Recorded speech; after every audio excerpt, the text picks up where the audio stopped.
নমস্কার বন্ধুরা, গল্পের হাটে আপনাদের সকলকে স্বাগত জানাই। বন্ধুরা, গল্পের হাটে আমার আজকের নিবেদন বিভূতিভূষণ বন্দ্যোপাধ্যায়ের রচিত গল্প একটি কোঠা বাড়ির ইতিহাস। গল্পটি শুনে ভালো লাগলে অবশ্যই ভিডিওটি লাইক, কমেন্ট, শেয়ার আর আমার চ্যানেলটিকে সাবস্ক্রাইব করে দেবেন। তাহলে চলুন বন্ধুরা, গল্পটি শুরু করা যাক। গল্প পাঠে আমি বৈশালী, আর আপনারা শুনছেন আজকের গল্প একটি কোঠা বাড়ির ইতিহাস। সন 1240 সাল, সকালবেলা, কাল দোল পূর্ণিমা। কালীপদ চৌধুরী ব্যস্ত হইয়া উঠিয়াছেন। খৈদই খাইয়া তিনি এখনই রওনা হইবেন। অক্ষয় মিস্ত্রিকে ডাকিয়া আনিয়া কোঠা ঘরের আনুমানিক ব্যয় ঠিক করিতে হইবে। রামতারণ বাড়ুজ্জে কৃষ্ণনগর কোটের নকল নবিশ। গ্রামে অগাধ পয়সা প্রতিপত্তি। 2 পয়সা করিয়াছেন, গোলাপালা জমি জমাও করিয়াছেন। ছুটিতে রামতারণ বাড়ি আসিয়াছেন। চণ্ডী মণ্ডপে বসিয়া তামাক টানিতেছেন সকালবেলা। কালীপদ চৌধুরীকে দেখিয়া কহিলেন, কোথায় চললে হে? আজ্ঞে কাকা, অক্ষয় মিস্ত্রিকে একবার ডাকতে যাচ্ছি। কেন হে? অক্ষয় মিস্ত্রিকে কি হবে তোমার? কালীপদ আসিয়া বসিলেন চণ্ডী মণ্ডপের দাওয়ায়। বলিলেন, বাহ, এবার মিছরে গাছটাতে খুব বোল হয়েছে দেখছি। বসন্তের সকাল, একটু একটু ঠান্ডা বাতাস বহিতেছে। আম্র মুকুলের সুমিষ্ট সৌরভে ভরপুর। রামতারণ বলিলেন, আর বারো বোল হয়েছিল ভালো, কুয়াশাতে সব ঝাঁই পড়ে গেল। দেখো এবছর কি হয়। বোল তো ভালোই হয়, তবে টিকে থাকে না। বসো বাবা। এই সময় রামতারণের ভাইঝি একটা কাঁসার সাগরিতে চাল ভাজা, নারকেল কোড়া ও খানিকটা গুড় লইয়া আসিয়া বলিল, জ্যাঠামশাই খাবার খান। রামতারণ ব্যস্ত হইয়া বলিলেন, ও শৈলী, এই তোর কালীপদ দাদা এসেছে, বাড়ি গিয়ে তোর জ্যাঠাইমাকে বল গে। কালীপদ বলিলেন, না না কাকা, আমি এইমাত্র খৈদই খেয়ে বেরিয়েছি। আমায় যেতে হবে সেই পুপাড়া। অক্ষয় মিস্ত্রিকে বাড়ি পাওয়া দরকার। আমি উঠি। না না, বসো, 2টি চাল ভাজা খেলে তোমাদের মতন ছেলে ছোকরা মানুষের আর অখিদে হবে না। যা শৈলী, নিয়ে আয় তো। ভালো হয়ে উঠে এসে বসো না। তুমি আজকাল সেই জমিদারি সেরেস্তাতেই কাজ করছো তো? আগে হ্যাঁ। একটু পরে শৈলী আরও 1 বাটি চাল ভাজা ও গুড় লইয়া আসিয়া কালীপদর সামনে রাখিয়া চলিয়া গেল। যে সময়ের কথা বলিতেছি, তখন পল্লী গ্রামেও অবিবাহিত কিশোরী মেয়ে গ্রামের তরুণ যুবক প্রতিবেশীর সহিত গুরুজনের সম্মুখে কথাবার্তা বলিতে পারিত না। শৈলী মেয়েটি বেশ স্বাস্থ্যবতী, দেখিতে শুনিতে ভালো, রং ও ফর্সা। চাহিয়া দেখিবার ও 2-1টি কথা কহিবার ইচ্ছা থাকিলেও কালীপদ সামলাইয়া গেলেন। রামতারণ জিজ্ঞাসা করিলেন, তারপর অক্ষয় মিস্ত্রির কাছে কি মনে করে? 2টো পাকা ঘর করব ভাবছি কাকা। রামতারণ একটু বিস্মিত না হইয়া পারিলেন না। সেদিনের ছেলে কালীপদ, ওর বাবা পয়সা রাখিয়া যায় নাই মৃত্যুকালে। একটি অবিবাহিতা ভগ্নী ও বিধবা মা লইয়া ওর সংসার। আজ 8-10 বৎসর কি করিয়া চালাইতেছে, রামতারণ বাড়ুজ্জে তাহার খবর রাখা আবশ্যক মনে করেন নাই। কিন্তু সেই কালীপদ আজ তাহার পৈতৃক আমলের চৌচালা খড়ের ঘর ছাড়িয়া পাকা বাড়িতে বাস করিবার স্পর্ধা করিতেছে। এত পয়সা পয়সা ছোঁড়ার হাতে আসিল কিভাবে? রামতারণ বলিলেন, আচ্ছা কাকা, আপনি বলতে পারেন। দুখানা ঘর মাত্র, দরজা জানলা সামনে একটু রোয়াক, এতে কত খরচ পড়তে পারে? তাই যাচ্ছিলাম অক্ষয় মিস্ত্রির কাছে, আপনার আঁচ পেলে আর অত দূরে যাইনে। তাহলে যদি বলেন, দাঁড়াও, কাগজ কলম নিয়ে বসতে হচ্ছে, আনি। কাগজ কলম আনিয়া হিসাবপত্র জুড়িয়া দেখা গেল 28 টাকার কমে ওরকম একখানি ছোট বাড়ি তৈয়ারি হয় না। সব জিনিসের দাম বেশি। ইটের 1007 টাকা, 10.5 আনা সিমেন্টের বস্তা, রাজমিস্ত্রির মজুরি 10 আনা, পেটেল মজুরের 4 আনা হইতে 5 আনা। রামতারণ ভাবিয়াছিলেন, খরচের হিসাব পাইলে ছোঁড়ার চুলবুলুনি ভাঙিয়া যাইবে, কিন্তু দেখা গেল তাহা নয়। ছোঁড়া দমিল না, বরং বলিল, 800 টাকা তো, না হয় 100 টাকা এদিক ওদিক হতে পারে, কি বলেন? তাহলে পাঁজি দেখে একটা শুভ দিন দেখে দিন কাকা, সূত্র ফেলা যাক। রামতারণ বলিলেন, তা একদিন দেখো, এখন কোঠা করছো, বড় আনন্দের কথা। তোমাদের উন্নতি দেখলে মনে বড়ই আনন্দ হয় বাবা। আহা, আজ যদি তোমার বাবা বেঁচে থাকতেন, তা সবই ভাগ্য। কালীপদ রামতারণ বাড়ুজ্যের পদধূলি লইয়া বলিলেন, আপনি আশীর্বাদ করুন কাকা, যেন মাকে অন্তত কোঠা ঘরে শোয়াতে পারি। আপনাদের আশীর্বাদ হবে, হবে বাবা, হবে বই কি। তবে 1000 টাকা ট্যাঁকে গুজে তারপর কাজে হাত দিও। দেখো যেন অর্ধেক হয়ে পড়ে না থাকে, বড় শক্ত কাজ। ছেলে মানুষ কি না, তাই বলছি। আগে আপনার সঙ্গে পরামর্শ করে সব করব। আমার আর কে আছে আপনাদের 5 জন ছাড়া? কত কষ্টে মানুষ হয়েছি। বাবা মারা যাবার পরে সবই তো জানেন। কোনোদিন খাওয়া জুটেছে তো কোনোদিন জোটেনি। ছেঁড়া কাপড় তালি দিয়ে মায়ে পোয়ে পড়েছি, দুধ ঘিয়ের মুখ দেখিনি কোনোদিন। হ্যাঁ, তোমার ভগ্নিটি তো প্রায় 11 বছরে পড়ল, আর তো ঘরে রাখা যায় না। এবার ওর একটা বিয়ের জোগাড় করো। পল্লীগ্রাম, জায়গা, লোকে কি বলবে না বলবে। বাড়ি না হয় 2 বছর পরে করো, ভগ্নির বিবাহটি আগে দাও। তাও সন্ধান দেখছি কাকা, ও বেলা এসে বলবো এখন সব। আচ্ছা, উঠি তাহলে এখন। কালীপদ চৌধুরী চলিয়া গেলেন। রামতারণ বাণুজ্যের সকালটা মাটি হইয়া গেল। না, আজ আর কোনো কাজ করা চলিবে না। কি কুক্ষণে তিনি চণ্ডী মণ্ডপে তামাক খাইতে বসিয়াছিলেন। রামতারণ বাণুজ্যে অন্যভাবেও 2-1 বার বাধা দেওয়ার চেষ্টা করিয়াছিলেন।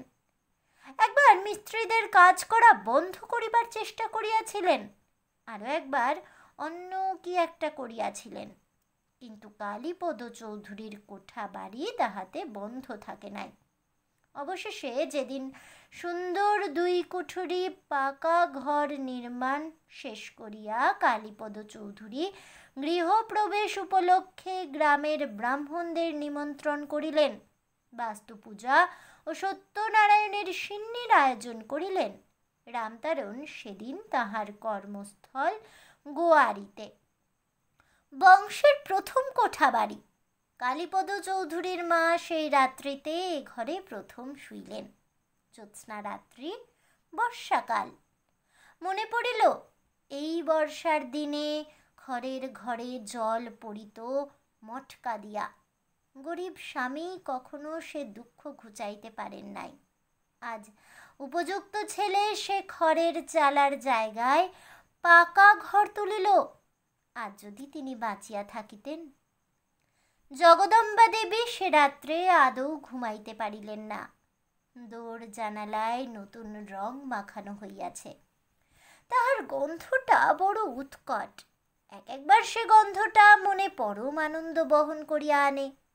চোখ বুজিয়া থাকিতে মাঝে মাঝে চোখ খুলিয়া ঘরের চারিধারে চাহিয়া দেখেন, না, পাকা ঘরই বটে। ওই তো কড়িকাঠ, ওই তো পাকা চুনকাম করা দেওয়াল, ওই সেই রঙের উৎকট গন্ধটা। স্বপ্ন নয়, সত্যই কোঠা ঘরে শুইয়া আছেন বটে। এই দিনটি হইতে কালীপদ চৌধুরী গ্রামের মধ্যে মাতব্বর হইয়া উঠিলেন। রামতারণের প্রতিদ্বন্দ্বী তিনি হইতে চাহেন নাই, কিন্তু গ্রামের লোক সালিশ মীমাংসা ইত্যাদি কার্যে তাহার সাহায্য চাহিতে লাগিল। বারোয়ারির চাঁদা আদায়ের ভার তাহার উপর আসিয়া পড়িতে লাগিল। ক্রমে কালীপদ চৌধুরীর অবস্থা আরও ভালো হইয়া উঠিল। তিনি কাছারির নায়েবি পদে পাকাপোক্তভাবে বহাল হইয়া সুখ্যাতির সহিত উক্ত কার্য করিতে লাগিলেন। মাহিনা 20 টাকা বটে, কিন্তু রোজগার করিতেন 60-70 টাকা। যে সময় 9 শিকা উৎকৃষ্ট বালাম চাউলের মন, 10 আনা গব্যঘৃতের সের, 16 সের খাঁটি দুগ্ধ টাকায় একটা 2-3 সের ওজনের রোহিত মৎস্যের দাম বড়জোর 1 টাকা, সে সময়ে কালীপদ চৌধুরী গ্রামের মধ্যে অবস্থাপন্ন মাতব্বর গৃহস্থ বলিয়া গণ্য হইবেন না কেন? বেলপুকুরের মহিমাচরণ গাঙ্গুলির কনিষ্ঠা কন্যা হৈমবতীর সঙ্গে কালীপদ চৌধুরীর শুভ বিবাহ সম্পন্ন হইল। লক্ষ্মী যখন আসেন, কোন দিক দিয়ে আসেন বোঝা যায় না। এই বিবাহের পর হইতেই কালীপদ চৌধুরীর অবস্থা খুব ভালো হইতে লাগিল। রামতারণ বাড়ুজ্যে বৃদ্ধ হইয়া কার্যে অবসর গ্রহণ করিলেন। নকল নবিশের কাজে পেনশন নাই। তাহার অবস্থা পূর্বাপেক্ষা খারাপ হইয়া পড়িল। তবে একেবারে গরিব হইয়া তিনি কোনো দিনই পড়েন নাই, কারণ হুঁশিয়ারি রামতারণ অনেক জায়গা জমি করিয়া লইয়াছিলেন। বছরের ধান গোলায় মজুদ থাকিত। কালীপদ চৌধুরীর একটি ছেলে ও 3টি মেয়ে। ছেলেটি গ্রাম্য পাঠশালায় পড়িবার পরে কিছুদিন বাড়ি আসিয়া জমিদারি সেরেস্তায় কার্য শিখিতেছিল, কিন্তু এক বন্ধুর পরামর্শে তাহাকে দূরবর্তী মহকুমার ইংরেজি স্কুলে ভর্তি করিয়া দেওয়া হইল। ইংরেজি লেখাপড়ার চাল তখন গ্রামে প্রবেশ করিয়াছে। 2-3টি ছেলে এন্ট্রান্স পাশও করিয়াছেন। রামতারণ বাড়ুজ্যের বড় নাতি তাহাদের অন্যতম। 1280 সাল কালীপদ চৌধুরীর ছেলে সুকুমার চৌধুরী দেশেই হোমিওপ্যাথিক ডাক্তারি করিয়া 2 পয়সা উপার্জন করিতেছে। কালীপদ চৌধুরীর বয়স 64-র কোঠায় ঠেকিয়াছে। রামতারণ বাড়ুজ্যে অতি বৃদ্ধ অবস্থায় এখনো বাঁচিয়া আছেন, তবে নড়িয়া চড়িয়া বেড়াইবার আর ক্ষমতা নাই। তাহার ছেলেরা চাকুরি করিতেছে, আবার বাড়ি হইবে। সুকুমারের সময় নাই, সে পয়সাওয়ালা ডাক্তার। বৃদ্ধ কালীপদ চৌধুরী ছুটাছুটি করিয়া বেড়াইতেছেন, কোথায় চুন কোথায় সিমেন্ট। 2টি বড় সেগুন গাছ কাটাইয়াছেন সর্বপরামানিকের বাগানে। মুর্শিদাবাদ হইতে করাত টানিবার মিস্ত্রি ও ছুতোর মিস্ত্রি আনাইয়া সেই বাগানেই কাঠ চেরাই ও দরজা জানলা কড়িবর্গা ইত্যাদি তৈরি হইতেছে। ছেলে বাড়ি দোতলা করিবে, পূজার দালান তৈরি করিবে, পুকুর কাটাইবে। বৃদ্ধের উৎসাহের সীমা নাই। অতি বৃদ্ধ রামতারণ 89 বয়স তার। তিনি বলিলেন, কে? এই কাকা, আমি কালীপদ। এসো এসো বাবা, কি মনে করে? শুনলাম আপনি নাকি কখানা পুরনো কড়ি বিক্রি করবেন। কার বাড়ি? আগে বাড়ি না, কড়ি, ঘরের কড়ি বিক্রি আছে শুনলাম আপনার এখানে। কেন? সুকুমার বাড়িটা দোতলা করবে, আর বলছে পুজোর দালানটা করবে সঙ্গে সঙ্গে। মহামায়ার কৃপা সবই, যদি তাকে এবার আনা যায়। আর আমায় তো এখন গেলেই হয়, আপনাদের কোলে পিঠে মানুষ হলাম, আমরাই বুড়ো হয়ে গেলাম। এখন ওদের সব নাতি দুটো আছে, ধুলো গুঁড়ো বংশের, আশীর্বাদ করুন যেন ওরা মানুষ হয়ে বংশের নাম রাখে। বসো বসো বাবা। সুকুমার হীরের টুকরো ছেলে, তা বাড়ি করবে বই কি, 2 পয়সা রোজগারও করছে। আর আমার ওই বাঁদরগুলো দেখো, মানুষ হলো না, পুরনো করি আছে, নিয়ে যাও। ও আমার সেই পৈতৃক আমলের বাড়ির করি, নিয়ে যেও, দর একটা যা হয় ঠিক করে দেব।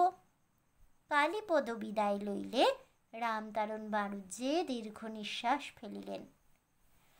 খাইতে পাইত না ওই কালীপদ চৌধুরী, ওর মা লোকের বাড়ি রাঁধুনির কাজ করিয়া ছেলেকে মানুষ করিয়াছিল, তিনি তো সবই জানেন। আজ তাহার ছেলে দোতলা কোঠা তুলিতেছে, আবার পূজার দালান তুলিয়া দুর্গোৎসব করিবে বলিয়াও শাসাইয়া গেল, সবই অদৃষ্ট। 3 মাসের মধ্যে সুকুমারদের দোতলা বাড়ি উঠিল বিস্তর ছুটাছুটির পরে। একখানা মনের মতো বাড়ি তুলিতে সোজা হাঙ্গামা নয়, চুন সুরকি ইট কাঠ জোগাড় করিতে এই 3 মাস পিতা পুত্রের সময়ে স্নান হয় নাই, সময়ে আহার হয় নাই। খুব ধুমধামে গৃহপ্রবেশ হইল। রামতারণ বাড়ুজ্যে চিঁড়ে দইয়ের ফলার করিয়া গেলেন। আবার সেই আশ্বিন মাসে সুকুমারদের বাড়ির প্রথম দুর্গোৎসবে খিচুড়ি মাংস খাইলেন, কবির গান শুনিলেন। পরপর এত আঘাত বোধ হয় অতিবৃদ্ধ রামতারণের সহ্য হইল না। সেই অঘ্রাণ শীতকালের প্রথমেই সামান্য 2 দিনের জ্বরে তাহার দেহান্ত ঘটিল। সুকুমার পৈতৃক ভিটাতে দোতলা বাড়ি উঠাইয়াছিল। তাহার পিতা প্রথম যৌবনে সর্বপ্রথম যে একতলা ক্ষুদ্র বাড়িটা তোলেন ভিটাতে, যে বাড়িটা একসময় রামতারণ বাড়ুজ্যের মনে কত ঈর্ষার সঞ্চার করিয়াছিল, সে বাড়িটার আদর কমিয়া গেল। দোতলা বাড়ির পিছনে সেটা অনাদৃত অবস্থায় জিনিসপত্র রাখিবার ভাড়ার ঘর এবং 2-1 আশ্রিতা দূরসম্পর্কীয় আত্মীয়াদের শয়নঘর হিসাবে ব্যবহৃত হইতে লাগিল। হ্যাঁ, কেবল একটি কথা, বাড়িতে সত্যনারায়ণ পূজা ও সিন্নি বিতরণ করা হইলে তাহা ওই পুরনো কোঠা বাড়িতেই হইয়া থাকে। সুকুমার ডাক্তার হিসাবে নাম করিল ভালো। অনেক দূর হইতে লোকে রোগী দেখাইতে আসে, যাহারা আসে তাহারা একবার ডাক্তারবাবুর নতুন দোতলা বাড়ি দেখিয়া যায়। পূজার দালান তো গ্রামে মোটে ওই একটি, দুর্গোৎসবও ডাক্তার বাড়ি ছাড়া আর কোথাও হয় না। সুকুমারের 2 সংসার, প্রথম পক্ষের কোনো সন্তানাদি হয় নাই, দ্বিতীয় পক্ষের স্ত্রীর পরপর 4-5টি ছেলে মেয়ে হইল। লোকে যে অনেক সময় গল্প করে নিঃসন্তানা প্রথমা স্ত্রী স্বামীর বংশ রক্ষার জন্য নিজেই স্বামীর বিবাহের ব্যবস্থা করে। সুকুমারের জীবনে তাহা বাস্তব সত্যে পরিণত হইয়াছে। সুকুমারের প্রথমা স্ত্রী তরুবালা পরমা সুন্দরী, অনেক খুঁজিয়া পাতিয়া কালীপদ চৌধুরী পুত্রের বিবাহ দিয়াছিলেন। বিবাহের পর 10 বৎসর কাটিয়া গেল, সন্তান সন্ততি বংশে একটিও আসিল না। সুন্দরী তরুবালার রূপ ফাটিয়া পড়িতেছে। খিড়কিতেই কালীপদ শখ করিয়া পুকুর কাটিয়া ঘাট বাঁধাইয়াছিলেন। পুকুর ঘাটে যখন বড় বউ নাইতে নামে, ঘাট আলো করে রূপে। সেদিন রাত্রে তরুবালা স্বামীকে বলিল, একটা কথা রাখতে হবে। কি কথা? বলো রাখবে। না শুনে কি করে বলি? তোমায় আবার বিয়ে দেব। হ্যাঁ, একটা কথার মতো কথা বটে। একটা কেন, 2টো দাও। ও চালাকি রাখো, মেয়ে দেখে রেখেছি। ছেলেপুলে না হলে বংশ থাকবে কি করে? পয়সা করি রোজগার করছো কার জন্যে? কথাটা সত্যি ভেবে দেখিনি। না, বিয়ে করা দরকার হয়ে পড়েছে দেখছি। তুমি যতই চালাকি করো, আমি কিন্তু জানি বাবার খুব মন খারাপ। বংশে বাতি দিতে কেউ না থাকলে তার মন খারাপ হওয়ারই কথা। এসব তোমার মনের কথা? নিশ্চয়ই। তুমি কি ভাবো আমি ঠাট্টা করছি? সুকুমার সেবার কথাটা যতই ঠাট্টা করিয়া উড়াইয়া দিক, অবশেষে পুনর্বার বিবাহ তাহাকে করিতেই হইল। দ্বিতীয়া স্ত্রীর নাম নীরজা সুন্দরী। দেখিতে নিতান্ত মন্দ নয়, বেশ স্বাস্থ্যবতী ও শান্ত স্বভাব। বিবাহের 3 বৎসর পরে একটি কন্যা ও আরও 2 বৎসর পরে একটি পুত্র সন্তান জন্মগ্রহণ করিয়া ডাক্তার বাড়ি আলো করিল। তরুবালা সর্বদাই দোতলার ঘরে ছেলেটি লইয়া বসিয়া থাকে। কেহ আসিলে গর্বের সঙ্গে বলে, এই দেখো পিসি আমার ছেলে। একবার একটি মন্থরা জুটিয়াছিল। সে বুড়ি পাশের বাড়ির শ্যামাপদ মারুজ্যের মা। বড়লোকের বউ তরুবালার খোসামত করিয়া কখনো দুধ, কখনো পাটালি, কখনো একখানা নতুন কাপড়, কখনো বা 1 কাঠা সোনা মুগের ডাল হাত বাড়াইয়া যাইত। সেদিন তরুবালা অমন বলিতেই বুড়ি বলিল, আহা বড় বৌমার যা কাণ্ড। তরুবালা বলিল, কেন খুড়িমা, সতীনপোর দেখা পেয়েছ? নিজের ছেলের সোয়াদ তো পেলে না? আহা মা, দুধের সোয়াদ কি ঘোলে মেটে? কেন? আহা মা, তোমার মুখের দিকে চাইলে কষ্ট হয়। কথাই বলে সতীন কাঁটা। তার খোকা, তোমার তাতে কি? বড় হয়ে কি ও তোমায় ভালো চোখে দেখবে? এই দিন হইতে তরুবালা তাহাকে এড়াইয়া চলিত। ক্রমে নীরজা সুন্দরী আরও 3টি পুত্র সন্তানের জননী হইল। কনিষ্ঠ পুত্রটি লেখাপড়ায় ভালো হইয়া উঠিল। সব পরীক্ষায় বৃত্তি পায়, সব বিষয়ে সমান জ্ঞানে জানে। গ্রামের মধ্যে অমন ছেলে দেখা যায় না ইতিপূর্বে। বৃদ্ধ কালীপদ নাতিকে পলকে হারায়, এমনি অবস্থা। নাতির কথা সকলকে গর্ব করিয়া বলিয়া না বেড়াইলে তার দিন কাটে না। যে বৎসর ছেলেটি এন্ট্রান্স পরীক্ষায় বৃত্তি পাইল, সুকুমারের প্রথমা পত্নী তরুবালা সেবার বৈশাখ মাসে স্বামীর পায়ে মাথা রাখিয়া সৎ ছেলে মেয়েগুলিকে কাঁদাইয়া অকালে স্বর্গারোহণ করিল। তরুবালার মৃত্যুতে গ্রামের এমন লোক ছিল না যে চোখের জল ফেলে নাই। 1310 সালের বৈশাখ মাস সেটা। তারপর অনেক দিন কাটিয়া গেল। অনেক সুখ দুঃখের ঝড় বহিয়া গেল সংসারের উপর দিয়া। সুকুমারের ছেলে অনাথ বন্ধু ফাইন্যান্স ডিপার্টমেন্টে ভালো চাকরি পাইয়া দিল্লি চলিয়া গেল। অন্য 2টি ছেলের মধ্যে একটি উকিল, অন্যটি ডাক্তার হইয়া কলিকাতায় প্র্যাকটিস শুরু করিয়া দিল। কারণ দেশে নিজের বাবা পয়সারওয়ালা ডাক্তার, ডাক্তারি শিখিয়া ছেলে সেখানে বসিলে কোনো লাভ নাই। সুকুমারও ভাবিল, অনেক দিন হইতেই কলিকাতায় ডাক্তারি প্র্যাকটিস করিবার যে শখটা ছিল, নিজের ছেলের মধ্যে দিয়ে সেটা সার্থক করিয়া তোলা যাক। কালীপদ চৌধুরী এখন অতি বৃদ্ধ, বিশেষ নড়িতে চড়িতে পারে না। নাত বউয়েরা সেবা করিলে খুব ভালো লাগিত বৃদ্ধের, কিন্তু একাল পড়িয়া গিয়াছে। নাত বউয়েরা স্বামীদের সঙ্গে বাসায় বাসায় ঘোরে। যদি কোনো নাত বউ কখনো আসে গ্রামের বাড়িতে 2-1 সপ্তাহের জন্য, কালীপদ তাহাকে পাইয়া বসেন। যত গল্প তাহার সঙ্গে। সে বেচারিকে কাজ করিতে দিবেন না, তাহার নিজের ছেলে পুলেদের তদারক করিতে দিবেন না। কেবল বলিবেন, বসো দিদি বসো, এই শোনো, তোমার শ্বশুর যখন ছোট ছিল, অর্থাৎ কেবল সুকুমারের গল্প। বৃদ্ধ বললেন, বুঝলে দিদি, সুকুমার আমার বংশের চূড়ো।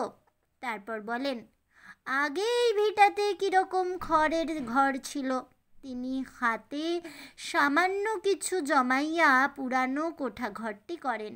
2 কুঠুরি ছোট্ট বারান্দা, সে কি আনন্দ উৎসাহের দিনই গিয়াছে।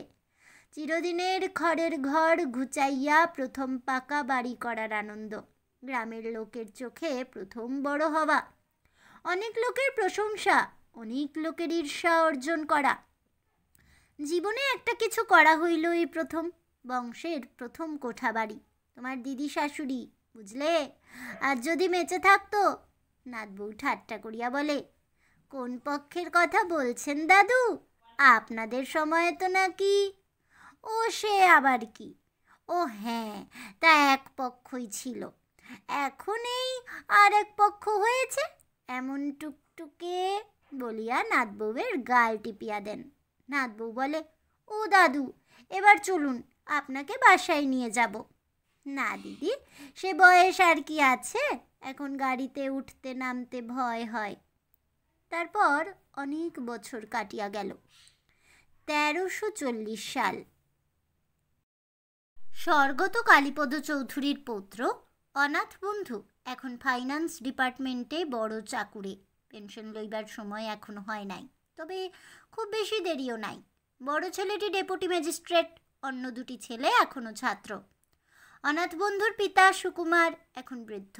ছেলেরা এখন আর তাহাকে ডাক্তারি করিতে দেয় না। লেক রোডের ধারে হাল ফ্যাশনের তেতলা বাড়ি সম্প্রতি শেষ হইয়াছে।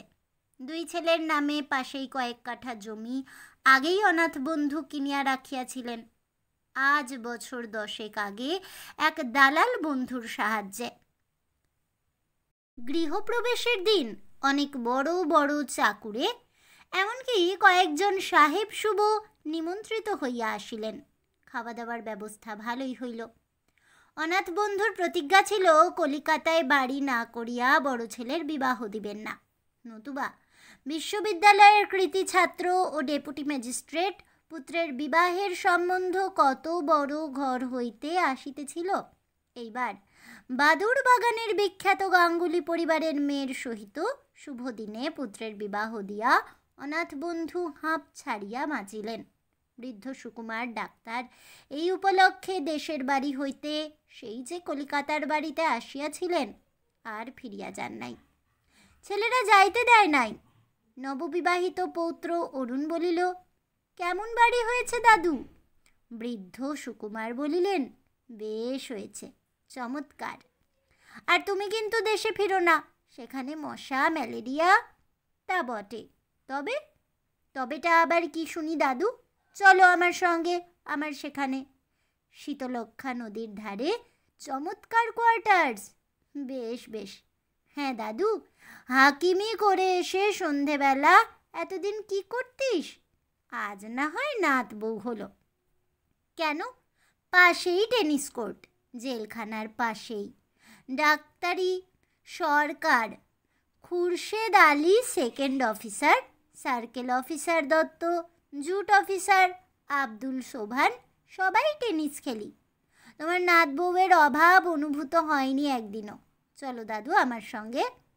দাদু, গাঁ ছেড়ে যেতে ইচ্ছে করে না।